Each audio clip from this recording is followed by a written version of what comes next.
বিচারাধীন যে মামলাগুলো আছে, কিছু আপিল পর্যায়ে আছে, কিছু অ্যাপিলেট ডিভিশনও হয়তো আছে, এই জুডিশিয়াল প্রসেসটা সমাপ্ত করা হবে।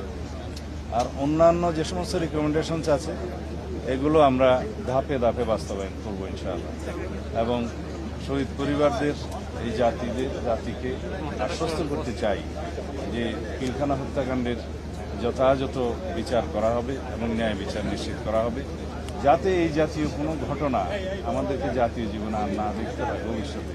সেই জন্য যে সমস্ত পদক্ষেপ নেওয়া জরুরি, সমস্ত পদক্ষেপগুলো আমরা নেব ইনশাআল্লাহ। বাংলাদেশের স্বাধীনতা সার্বভৌমত্বের প্রতি হুমকি ছিল একটি ঘটনা, এবং বাংলাদেশের সেনাবাহিনীকে আন্ডারমাইন করা বা দুর্বল করা এটা একটা লক্ষ্য ছিল। সেটা তাদেরই থাকতে পারে যারা বাংলাদেশের স্বাধীনতা সার্বভৌমত্বে বিশ্বাস করে না অথবা একটা দুর্বল রাষ্ট্র হিসেবে এই দেশকে দেখতে চায়। ধন্যবাদ। মাননীয় মন্ত্রী নিয়ে আমি মন্ত্রণালয়ে আমাদের সংশ্লিষ্ট সবাইকে নিয়ে আলাপ আলোচনা করে পরে আপনাদের সাথে কথা বলব। এটা একটু আগে কি বললাম, বলছেন এটাই কথা বলেছিলাম, আজকে এটা সংশোধন করলাম একটু আগে।